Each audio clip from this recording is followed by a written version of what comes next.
사나 죽으나 우리는 주의 것이라는 고백을 마음에 새기고 살았던 초대교회. 사람들의 신앙에 대해 나누려고 합니다. 많은 사람들이 예수님을 인생의 주인으로 영접하면서 예전의 삶을 어디까지 내려놓고 예수님을 주인으로 섬기며 따라가야 하는지 궁금해합니다. 또 어떤 이들은 예수님을 영접했다고 하지만 자신의 예전의 삶을 그대로 사는 사람들도 있습니다. 그러면 예수님을 영접한 후에 어떻게 해야 초대교회 사람들처럼 살 수 있을까요? 첫째, 예수님의 사랑을 실제로 경험해야 신앙생활이 시작된다는 것을 깨달아야 합니다.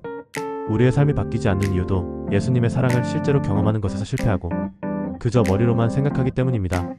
모든 사람은 죽으면 바로 심판대로 끌려가 심판을 받게 됩니다. 히브리서 9장 27절에서 성경은 한 번 죽는 것은 사람에게 정해진 것이요 그 후에는 심판이 있으리니라고 말했습니다. 그런데 예수님이 우리를 대신하여 십자가에서 죽으시고 우리를 대신하여 지옥 심판을 받으셨음을 믿어야 합니다. 마태복음 12장 40절에 예수님은 요나가 밤낮 사흘 동안 큰 물고기 뱃속에 있었던 것 같이 인자도 밤낮 사흘 동안 땅속에 있으리라고 말씀하셨습니다. 더 나아가 예수님이 죽으신 것으로 끝난 것이 아니라 부활하신 예수님이 우리와 함께 동거하며 사시려고 우리를 찾아오심을 믿어야 합니다. 요한계시록 3장 20절에서 예수님은 내가 문 밖에 서서 두드리노니 누구든지 내 음성을 듣고 문을 열면 내가 그에게로 들어가 그와 더불어 먹고 그는 나와 더불어 먹으리라고 말씀하셨습니다. 둘째, 더 이상 우리 자신을 위해 사는 것이 불가능하다는 것을 깨달아야 합니다.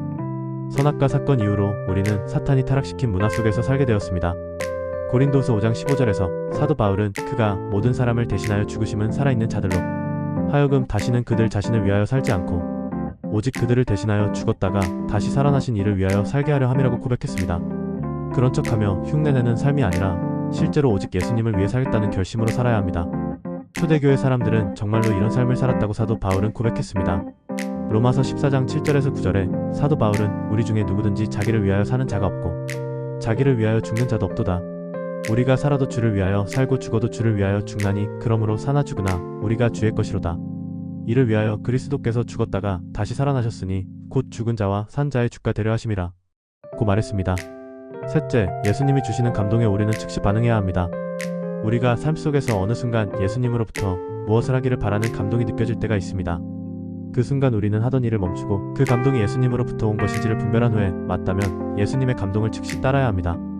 베드로와 그의 형제 안드레는 예수님을 만났을 때 그 즉시 예수님의 말씀에 순종하고 그물을 버려두고 예수님을 따랐습니다. 마태복음 4장 20절에서 성경은 그들이 곧 그물을 버려두고 예수를 따르니 라고 기록했습니다. 예수님은 사람들에게 모든 것을 내려놓고 즉시 따라야 한다고 가르치셨습니다. 누가복음 9장 61절에서 62절에 성경은 또 다른 사람이 이르되 주여 내가 주를 따르겠나이다마는 나로 먼저 내 가족을 작별하게 허락하소서. 예수께서 이르시되 손에 쟁기를 잡고 뒤를 돌아보는 자는 하나님의 나라에 합당하지 아니하니라 하시니라.